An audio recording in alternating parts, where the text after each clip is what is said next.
turn to a silent problem that plagues an estimated 100 million Americans. We are talking about the scourge of acid reflux. But did you know as many as 80 million of these sufferers go undiagnosed? Here to get to the bottom of all this is our chief medical editor, Dr. Timothy Johnson. Dr. Tim? Thank you, Tanya. And joining us to talk more about acid reflux and its surprising, sometimes silent symptoms is Dr. Jamie Koufman, who is a physician and founder of the Voice Institute of New York. We thank you for taking the time to join us today. Good morning, Tim. Thanks for having me. So remind us of both the classic symptoms we often hear about when it comes to acid reflux and the silent symptoms we often do not hear about.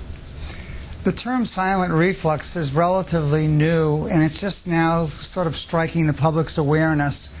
Heartburn or crushing chest pain after particularly a big, heavy, greasy, fried meal, people are aware of. You see these ads on TV and so on. And indigestion as well. But it now turns out that hoarseness, a sensation of a lump in the throat, difficulty swallowing, too much mucus all the time. You hear people clearing their throats all the time.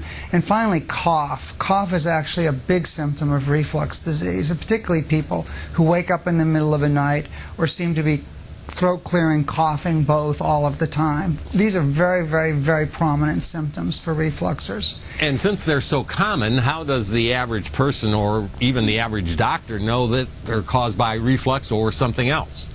Well, one of the problems is that these patients often go from doctor to doctor without a diagnosis, because what happens, for example, with the chronic cough patient is they go to the doctor for the lung doctor, and the lung doctor says the lungs are okay. And so they do sometimes go from doctor to doctor. Sometimes people will figure out, gee, there's something in my diet. We know, for example, that kids who drink a lot, the next morning they'll have a lot of reflux symptoms, particularly cough and hoarseness and sore throat. And they'll be aware of that, and they may take antacids those days. But silent reflux, excuse me, is one of those symptoms that is not easily diagnosed today. And I think public awareness is important. How important is it for a person with these kinds of symptoms to get a very precise diagnosis and testing versus trying some of the tricks or some of the avenues to lessening the symptoms that you can recommend?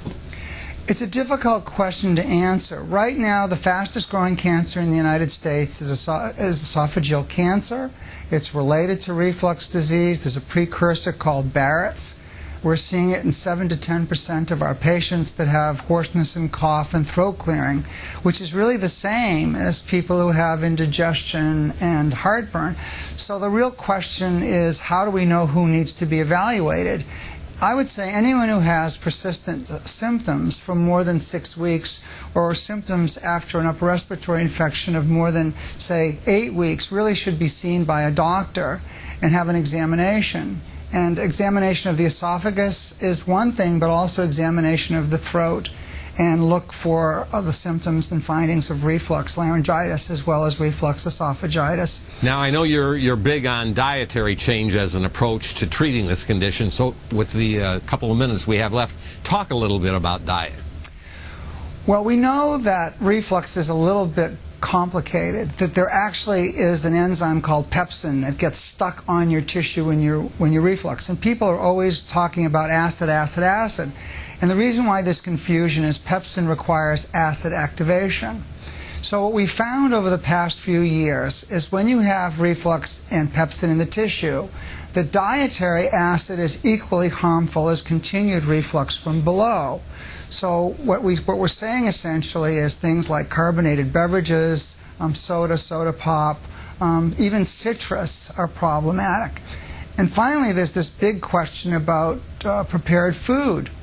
It turns out that the Food and Drug Administration uses acidification in manufacturing practices that are generally accepted to kill bacteria. So almost everything we eat that comes out of a bottle or a can has been profoundly acidified.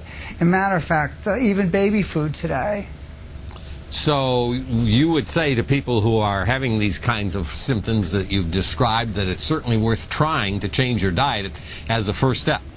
We call it a pepsin detox or a washout, and we're recommending for our patients, even those that are failing on medical treatment, 2 weeks of a low acid, low fat diet. That means no fruit except for melons and bananas, nothing carbonated, and stay away from all prepared canned fruits in particular.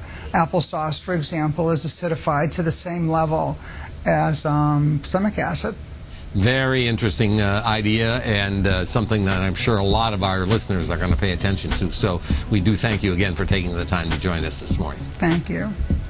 Coming up on Good Morning America Health.